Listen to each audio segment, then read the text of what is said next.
नमस्कार, आप देख रहे हैं एनएमएफ न्यूज। आपके साथ मैं हूं नमता चौधरी। पहले लोकसभा, फिर राज्यसभा और फिर राष्ट्रपति की मंजूरी मिलने के बाद वक्फ संशोधन विधेयक बन चुका है वक्फ कानून और पूरे देश में इसे लागू कर दिया गया है। 5 अप्रैल को राष्ट्रपति की मंजूरी मिली थी और उसके बाद जिस तरीके से देश के कोने कोने में कुछ तबकों ने इसका विरोध किया, वो तस्वीरें भी हम सबने देखी। सदन के अंदर जो नेता खड़े थे, उन्होंने बाहर आकर भले ही इस बात का आह्वान कर दिया हो कि हमारे लिए ये फाइल बंद है, लेकिन मौलाना गैंग पूरी तरीके से एक्टिव है। आम मुसलमानों को भड़काने का काम किया जा रहा है और इसका अंदाजा आप मणिपुर या बंगाल से लगा सकते हैं। बंगाल के हालात इस वक्त सबसे ज्यादा खराब है। सोचिए, यहां पर तो राष्ट्रपति शासन लगाए जाने की मांग उठ रही है। क्यों उठ रही है? क्योंकि पुलिस के बस की कुछ नहीं है, ऐसी बातें कही जा रही हैं। राज्य की सीएम सिवाय अपील के कुछ नहीं कर रही हैं, ऐसा देखा जा रहा है। इसीलिए सारे हालातों को पढ़ने और समझने के बाद जनता ये अपील कर रही है कि भाई, बंगाल में वक्फ कानून का जिस तरीके से विरोध हो रहा है, राष्ट्रपति शासन लगाया जाए, नहीं तो इसी तरीके से ये विरोध बढ़ता चला जाएगा। ये सारी चीजें एक तरफ, कुछ लोगों ने इसकी संवैधानिकता पर सवाल उठाते हुए सुप्रीम कोर्ट में चुनौती दी थी। हाल ही में सुप्रीम कोर्ट के वरिष्ठ अधिवक्ता अश्विनी उपाध्याय के साथ मैंने एक पॉडकास्ट किया था, जिसमें उन्होंने बताया था कि लगभग 1.5 दर्जन के आसपास ऐसी याचिकाएं हैं जो सुप्रीम कोर्ट पहुंची हैं। आज वो अहम दिन है जब सुप्रीम कोर्ट इन याचिकाओं पर सुनवाई करने जा रहा है। जी हां, सुप्रीम कोर्ट सुनवाई करेगा इन याचिकाओं पर, वो याचिका जो वक्फ कानून की संवैधानिक होने पर इसे चुनौती देती है।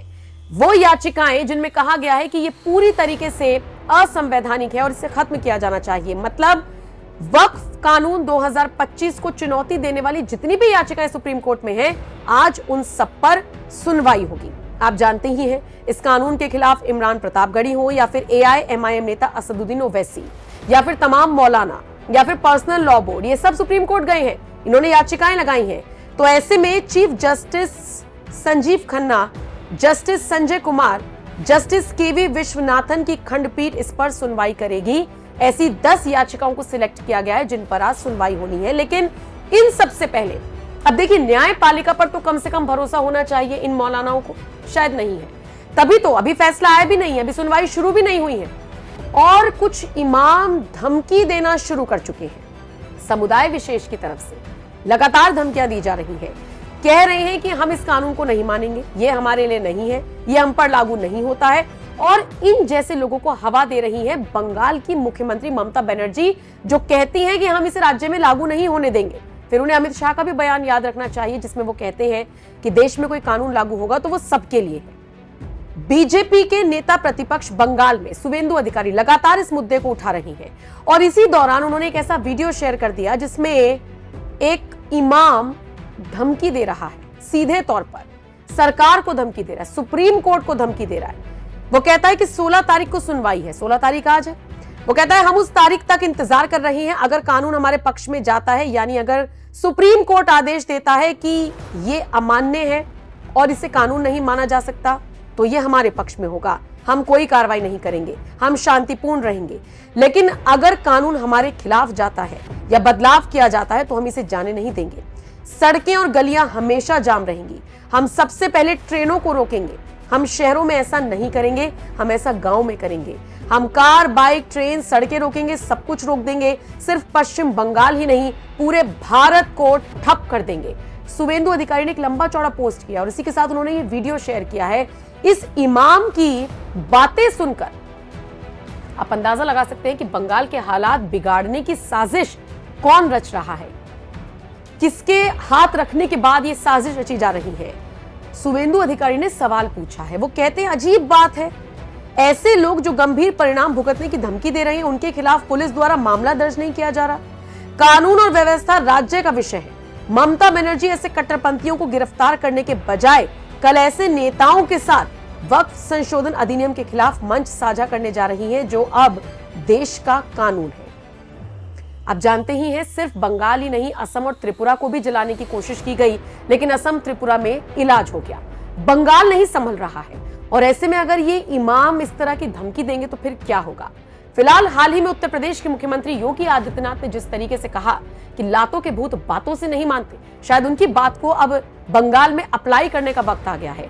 फिलहाल आप इस खबर को लेकर क्या राय रखते हैं, कमेंट करके अपनी राय हमें जरूर दीजिएगा। बिना डंडे के मानेंगे नहीं। आप देख रहे होंगे बंगाल जल रहा है, वहां की मुख्यमंत्री चुप है, दंगाइयों को शांति दूत कहती है। अरे लातों के भूत बातों से कहां मानने वाले हैं। कांग्रेस मौन है, समाजवादी पार्टी मौन है, टीएमसी मौन है। अगर उन्हें बांग्लादेश अच्छा लगता है तो उनको बांग्लादेश ही जाना चाहिए, क्यों भारत की धरती पर बोझा बने हुए हो। बिना डंडे के मानेंगे नहीं। आप देख रहे होंगे बंगाल जल रहा है, वहां की मुख्यमंत्री चुप है, दंगाइयों को शांति दूत कहती है। अरे लातों के भूत बातों से कहां मानने वाले हैं।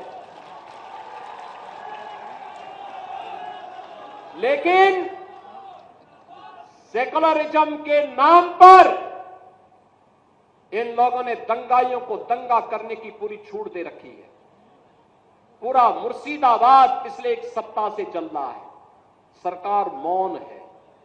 बहनों और भाइयों, इस प्रकार की अराजकता पे लगाम लगनी चाहिए और मैं धन्यवाद दूंगा इस बात के लिए वहां की माननीय न्यायालय को, जिन्होंने वहां पर केंद्रीय बलों की तैनाती करके वहां के अल्पसंख्यक हिंदुओं की सुरक्षा की व्यवस्था करने के लिए कदम उठाया है और आज केंद्रीय बल वहां पर तैनात है। आपने वहां की पीड़ा सुनी होगी।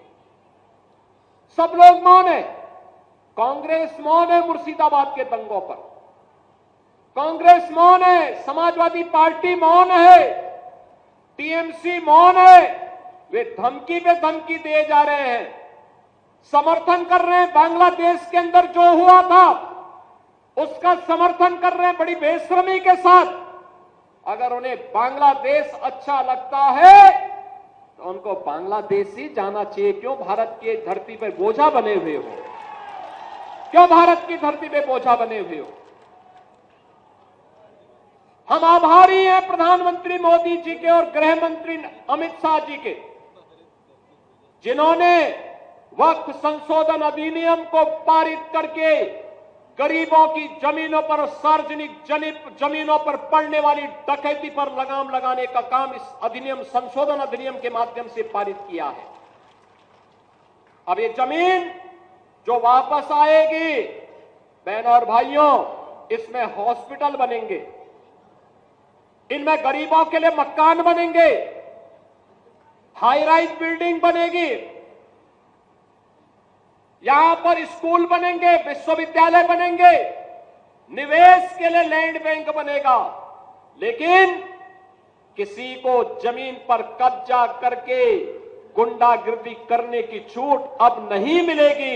इसलिए लोग परेशान हैं, क्योंकि जमीन के नाम पर जो लूट थी वह रुकने वाली है और उसलिए इन लोगों को परेशानी है। परेशानी इस बात को लेकर के कि अब गुर्गे खाली हो जाएंगे, तो पहले जो जनता को लूटते थे इनको अब भय है कि इनके द्वारा पाले गए गुर्गे कहीं भस्मासुर हुए तो कहीं अब इन्हीं को न लूटने लग जाएं। इनके द्वारा अकूत संपत्ति जो अर्जित की गई है उसी पर डकैती न डालने लग जाए। इसलिए उस भय के कारण ये वक्फ के नाम पर जनता को बेवकूफ बनाने का काम कर रहे हैं।